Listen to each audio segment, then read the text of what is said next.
Hey guys, so this is obviously not the same setup as previous. I've had to use my phone as my scientific calculator today.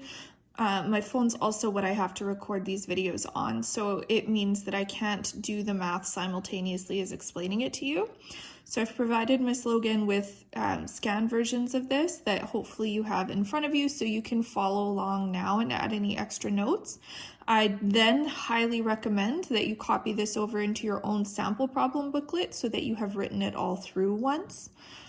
So these are all different variations on the same pH work as previous. So remember, you should always start by writing out your full equation to make sure that you have soluble reactants and soluble products.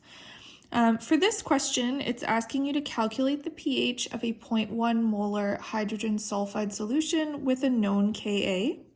So our first step here is going to be to solve for our hydroxide. I know that that's going to be my first step because it's a pH question. So I need to find some information about either hydroxide or hydronium.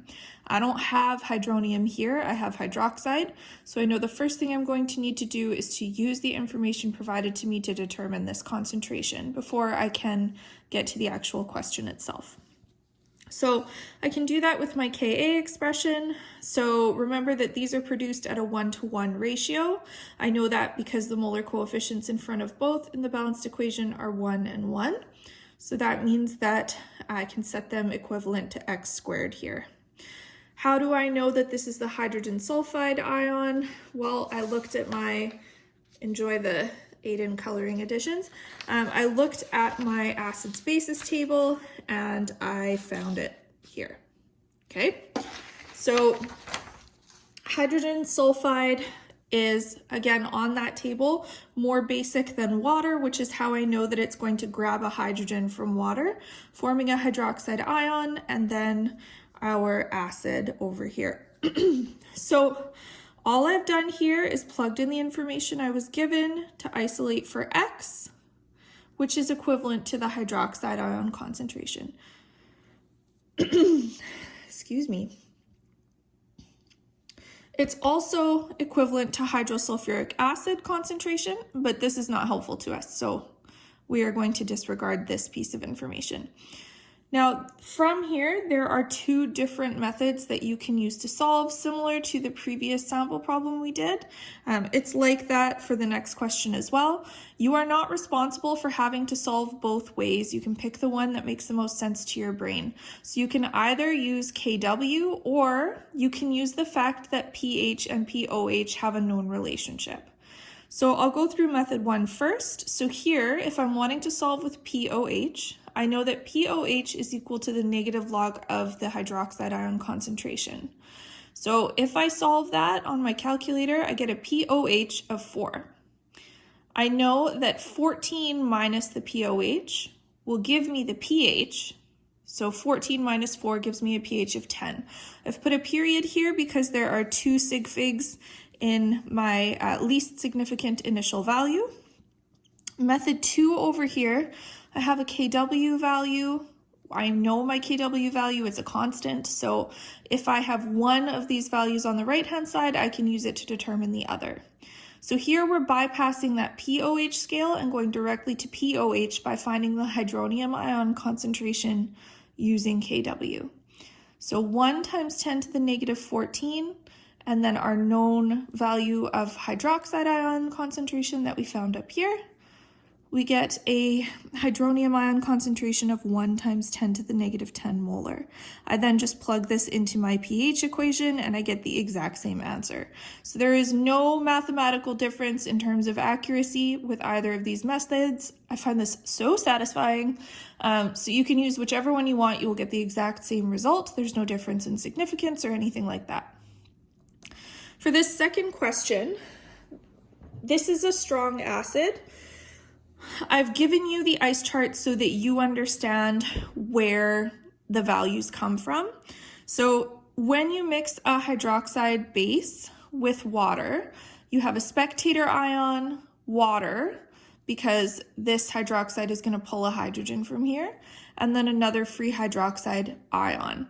So because hydroxide bases are the strongest possible bases, we end up with the concentration of the sodium hydroxide being 0, and then the equilibrium concentration of the hydroxide is equivalent to the starting concentration of the sodium hydroxide. So since I now again have a hydroxide ion concentration, and this concept isn't new, guys, this is from the beginning of the unit. Since I now have this concentration, I can solve using either of the aforementioned methods. I'm not going to talk them through again because they are identical, but in both cases I have a pH of 12. Okay. If I continue on here to this last question, it's asking for percent ionization. Ionization means how much of the ion is formed. It is a synonym for dissociation. So percent ionization and percent dissociation are the same. So again, here I've written my equation. So methanoic acid and water. If I look at my chart, methanoic acid is more acidic than water. Just to prove that to you, methanoic acid is here and water is here. So that means that the methanoic acid is going to donate a hydrogen. It's our proton donor, which you see reflected over here. It's given 1 hydrogen to that water.